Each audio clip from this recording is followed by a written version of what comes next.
ಕ್ರಿಸ್ತನನ್ನು ನಂಬಿದ ಮೇಲೆಯೂ ಒಂಟಿತನ ಮತ್ತು ನಿರಾಸೆ ಏಕೆ?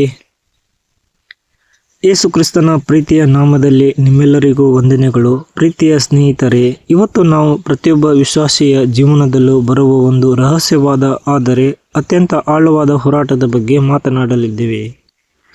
ನಾವು ಯೇಸು ಕ್ರಿಸ್ತನನ್ನು ನಮ್ಮ ಸ್ವಂತ ರಕ್ಷಕನೆಂದು ನಂಬುತ್ತೇವೆ. ನಮ್ಮ ಪಾಪಗಳನ್ನೆಲ್ಲ ಆತನು ತೊಳೆದಿದ್ದಾನೆ ಎಂದು ತಿಳಿದಾಗ ನಮಗೆ ಮೊದಲು ಮಹಾ ಆನಂದವಾಗುತ್ತದೆ. ಆದರೆ ದಿನಗಳು ಕಳೆದಂತೆ ನಮ್ಮ ಮನಸ್ಸಿನಲ್ಲಿ ಕೆಲವು ಆಲೋಚನೆಗಳು ಬರುತ್ತವೆ.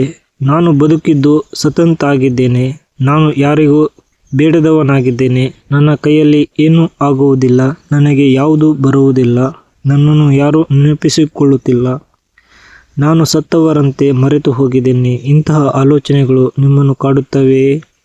ಹಾಗಾದರೆ ಈ ವಿಡಿಯೋ ನಿಮಗಾಗಿ ಇದೆ.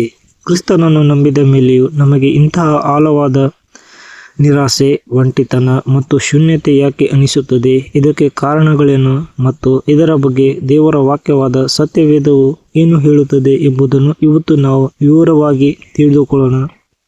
ವಿಡಿಯೋ ಕೊನೆಯಲ್ಲಿ ನಿಮಗಾಗಿ ಒಂದು ವಿಶೇಷ ಪ್ರಾರ್ಥನೆ ಇರುತ್ತದೆ. ತಪ್ಪದೆ ಕೊನೆಯವರೆಗೂ ನೋಡಿ.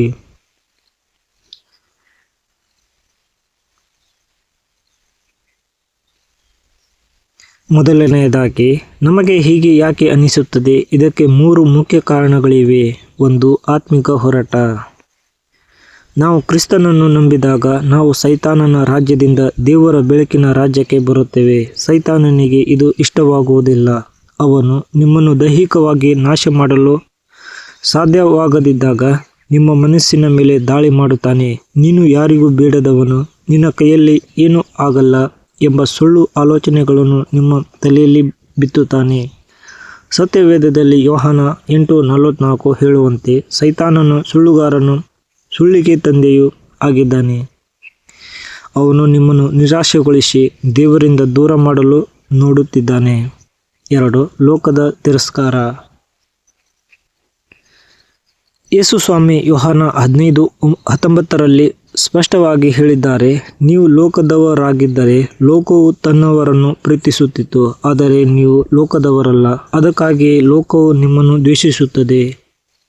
ನಾವು ಕ್ರಿಸ್ತನ ಮಾರ್ಗದಲ್ಲಿ ನಡೆಯುವಾಗ ಹಳೆಯ ಸ್ನೇಹಿತರು, ಕೆಲವೊಮ್ಮೆ ಸ್ವಂತ ಕುಟುಂಬದವರೇ ನಮ್ಮನ್ನು ದೂರ ಇಡಬಹುದು. ಆಗ ನಮಗೆ ನಾನು ಎಲ್ಲರಿಗೂ ಬೇಡದವನಾಗಿದ್ದೇನೆ ಎಂಬ ಒಂಟಿತನ ಕಾಡುತ್ತದೆ. 3. ಹಳೆಯ ಮನುಷ್ಯನ ಸಾವು. ಅಪೊಸ್ತಲನಾದ ಪೌಲನು ಗಲಾತ್ಯದವರಿಗೆ ಬರೆದ ಪತ್ರಿಕೆ 2:20 ಹೇಳುತ್ತಾನೆ, ನಾನು ಕ್ರಿಸ್ತನೊಂದಿಗೆ ಶಿಲುಬೆಗೆ ಹಾಕಲ್ಪಟ್ಟಿದ್ದೇನೆ. ಇನ್ನು ಬದುಕುವವನು ನಾನಲ್ಲ, ಕ್ರಿಸ್ತನೇ ನನ್ನಲ್ಲಿ ಬದುಕುತ್ತಾನೆ.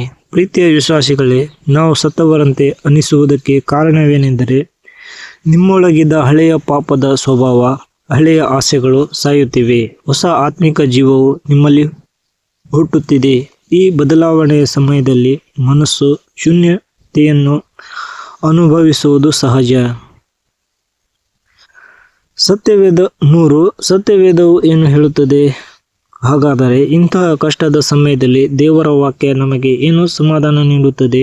ಬೈಬಲ್ನಲ್ಲಿ ದೇವರ ಭಕ್ತರು ಇಂತಹದೇ ಪರಿಸ್ಥಿತಿಯನ್ನು ಎದುರಿಸಿದ್ದರು. ಕೀರ್ತನೆಗಳು 31:12 ಭಕ್ತನಾದ ದಾವೀದನು ಹೀಗೆ ಹೇಳುತ್ತಾನೆ, ಸತ್ತವನ ಹಾಗೆ ನಾನು ಎಲ್ಲರ ಮನಸ್ಸಿನಿಂದ ಮರೆತು ಹೋಗಿದ್ದೇನೆ, ಒಡೆದ ಪಾತ್ರೆಯಂತೆ ಇದ್ದೇನೆ. ನೋಡಿ, ಮಹಾರಾಜನಾದ ದಾವೀದನಿಗೂ ತಾನು ಸತ್ತವನಂತೆ, ಒಡೆದ ಪಾತ್ರೆಯಂತೆ ಮರೆತು ಹೋಗಿದ್ದೇನೆ ಎಂಬ ಭಾವನೆ ಬಂದಿತು. ಆದರೆ ಅವನು ಅಲ್ಲೇ ನಿಲ್ಲಲಿಲ್ಲ. ಅದೇ ಕೀರ್ತನೆ 14 ಅವನು ಹೇಳುತ್ತಾನೆ, ಆದರೂ ಯೆಹೋವನೇ, ನಾನು ನಿನ್ನನ್ನೇ ನಂಬಿಕೊಂಡಿದ್ದೇನೆ, ನೀನೇ ನನ್ನ ದೇವರೆಂದು ಹೇಳಿದ್ದೇನೆ. ನನಗೆ ಯಾವುದು ಬರೋದಿಲ್ಲ ಅನಿಸುತ್ತದೆ, ಆದರೆ ದೇವರ ವಾಕ್ಯ ಹೇಳುತ್ತದೆ. ಫಿಲಿಪ್ಪಿ 4:13 ನನ್ನನ್ನು ಬಲಪಡಿಸುವಾತನಲ್ಲಿ ನನಗೆ ಎಲ್ಲವನ್ನೂ ಮಾಡಲು ಶಕ್ತಿಯುಂಟು. ದೇವರು ನಿಮ್ಮ ಸಾಮರ್ಥ್ಯವನ್ನು ನೋಡುವುದಿಲ್ಲ, ನಿಮ್ಮ ನಂಬಿಕೆಯನ್ನು ನೋಡುತ್ತಾನೆ.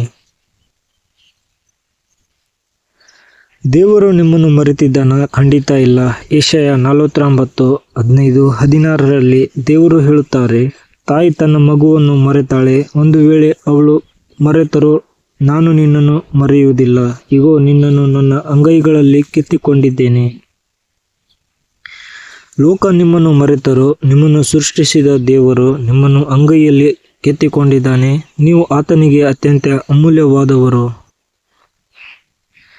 ಸ್ನೇಹಿತರೆ, ಸತ್ತವರಂತೆ ಅನಿಸುವ ಈ ಸ್ಥಿತಿ ಕಾಯಂ ಅಲ್ಲ, ಇದು ಕೇವಲ ಒಂದು ಘಟ್ಟ. ನಿಮ್ಮ ಭಾವನೆಗಳನ್ನು ನಂಬಬೇಡಿ, ದೇವರ ವಾಗ್ದಾನಗಳನ್ನು ನಂಬಿ. ಸೈತಾನನು ನಿಮಗೆ ನೀನು ವ್ಯರ್ಥ ಎಂದು ಹೇಳುವಾಗ ಯೇಸು ಶಿಲುಬೆಯ ನಿಮಗಾಗಿ ಪ್ರಾಣ ಕೊಟ್ಟಿದ್ದನ್ನು ನೆನಪಿಸಿಕೊಳ್ಳಿ. ನೀವು ಯಾರಿಗೆ ಬೇಡದವರಲ್ಲ, ನೀವು ಜೀವಸ್ವರೂಪನಾದ ದೇವರ ಮಕ್ಕಳು. ನಿಮ್ಮಲ್ಲಿ ಅದ್ಭುತವಾದ ಜ್ಞಾನ ಮತ್ತು ಕೃಪೆಯನ್ನು ದೇವರು ಇಟ್ಟಿದ್ದಾನೆ. ಬನ್ನಿ, ಈಗ ನಾವೆಲ್ಲರೂ ಒಟ್ಟಾಗಿ ಪ್ರಾರ್ಥಿಸೋಣ. ಈ ವಿಡಿಯೋ ನೋಡುತ್ತಿರುವ ಪ್ರತಿಯೊಬ್ಬರಿಗಾಗಿ ನಾನು ಈಗ ದೇವರ ಸನ್ನಿಧಿಯಲ್ಲಿ ಬೇಡಿಕೊಳ್ಳುತ್ತಿದ್ದೇನೆ. ಪ್ರಾರ್ಥನೆ. ಪರಲೋಕದಲ್ಲಿರುವ ನಮ್ಮ ಪ್ರೀತಿಯ ತಂದೆಯೇ, ಜೀವವುಳ್ಳ ದೇವರೇ, ಯೇಸು ಕ್ರಿಸ್ತನ ಪವಿತ್ರವಾದ ನಾಮದಲ್ಲಿ ನಿನ್ನ ಸನ್ನಿಧಿಗೆ ಬರುತ್ತೇವೆ ಸ್ವಾಮಿ. ಯಾರೆಲ್ಲ ಈ ವಿಡಿಯೋವನ್ನು ನೋಡುತ್ತಿದ್ದಾರೋ ಅವರ ಹೃದಯದ ಆಳವಾದ ನೋವನ್ನು ನೀನು ಬಲ್ಲಿರಿ. ನಾನು ಬದುಕಿದ್ದು ಸತ್ತಂತಾಗಿದ್ದೇನೆ. ನನ್ನನ್ನು ಯಾರೂ ನೆನಪಿಸಿಕೊಳ್ಳುತ್ತಿಲ್ಲ. ನಾನು ಯಾರಿಗೂ ಬೇಡದವನಾಗಿದ್ದೇನೆ. ನನ್ನ ಕೈಯಲ್ಲಿ ಏನೂ ಆಗುವುದಿಲ್ಲ ಎಂದು ಯಾರೆಲ್ಲ ಕಣ್ಣೀರು ಹಾಕುತ್ತಾ ಒಂಟಿತನದಿಂದ ನರಳುತ್ತಿದ್ದಾರೋ ಅವರ ಮೇಲೆ ನಿಮ್ಮ ಕೃಪೆಯ ಹಸ್ತವನ್ನು ಇಡಿ ಸ್ವಾಮಿ. ಯೇಸುವೇ, ಸೈತಾನನು ಅವರ ಮನಸ್ಸಿನಲ್ಲಿ ಬಿತ್ತುತ್ತಿರುವ ಎಲ್ಲ ಸುಳ್ಳು ಆಲೋಚನೆಗಳನ್ನು, ನೆಗೆಟಿವ್ ಯೋಚನೆಗಳನ್ನು ನಜರೇತಿನ ಯೇಸುವಿನ ನಾಮದಲ್ಲಿ ಗದರಿಸಿ ಇಲ್ಲವಾಗಿಸುತ್ತೇವೆ.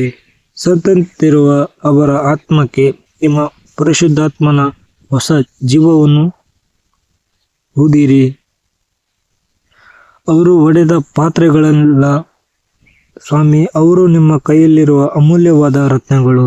ಅವರಿಗೆ ಹೊಸ ಜ್ಞಾನವನ್ನು, ಹೊಸ ಧೈರ್ಯವನ್ನು ಮತ್ತು ಹೊಸ ನಿರೀಕ್ಷೆಯನ್ನು ದಯಪಾಲಿಸಿ. ನನ್ನನ್ನು ಬಲಪಡಿಸುವ ಕ್ರಿಸ್ತನಲ್ಲಿ ನನಗೆ ಎಲ್ಲವನ್ನು ಮಾಡಲು ಶಕ್ತಿಯುಂಟು ಎಂಬ ವಾಕ್ಯದಂತೆ ಅವರ ಜೀವನದಲ್ಲಿ ಹೊಸ ಕಾರ್ಯಗಳನ್ನು ಮಾಡಿರಿ. ಒಂಟಿತನದ ಕತ್ತಲೆಯನ್ನು ನೀಗಿ ನಿಮ್ಮ ದೈವಿಕ ಶಾಂತಿ ಮತ್ತು ಸಂತೋಷದಿಂದ ಅವರ ಹೃದಯಗಳನ್ನು ತುಂಬಿಸಿರಿ. ನೀವು ಈ ಪ್ರಾರ್ಥನೆಯನ್ನು ಕೇಳಿದ್ದಕ್ಕಾಗಿ ಸ್ತೋತ್ರ. ಇಂದಿನಿಂದ ಅವರ ಜೀವನದ ಬದಲಾಗಲಿ. ಯೇಸು ಕ್ರಿಸ್ತನ ಅಮೂಲ್ಯವಾದ ನಾಮದಲ್ಲಿ ಈ ಪ್ರಾರ್ಥನೆಯನ್ನು ಬೇಡಿಕೊಳ್ಳುತ್ತೇವೆ ತಂದೆಯೇ. ಆಮೇನ್, ಆಮೇನ್. ದೇವರು ನಿಮ್ಮನ್ನು ಆಶೀರ್ವದಿಸಲಿ. ಈ ವಿಡಿಯೋ ನಿಮಗೆ ಧೈರ್ಯ ನೀಡಿದ್ದರೆ ಖಂಡಿತವಾಗಿಯೂ ಲೈಕ್ ಮಾಡಿ ಮತ್ತು ಇಂತಹದೇ ಹೋರಾಟದಲ್ಲಿರುವ ನಿಮ್ಮ ಸ್ನೇಹಿತರೊಂದಿಗೂ ಶೇರ್ ಮಾಡಿ. ನಮ್ಮ ಚಾನಲ್ಗೆ ಸಬ್ಸ್ಕ್ರೈಬ್ ಆಗಲು ಮರೆಯಬೇಡಿ. ಮುಂದಿನ ವಿಡಿಯೋದಲ್ಲಿ ಮತ್ತೆ ಭೇಟಿಯಾಗೋಣ. ಯೇಸು ನಿಮ್ಮನ್ನು ಪ್ರೀತಿಸುತ್ತಾನೆ.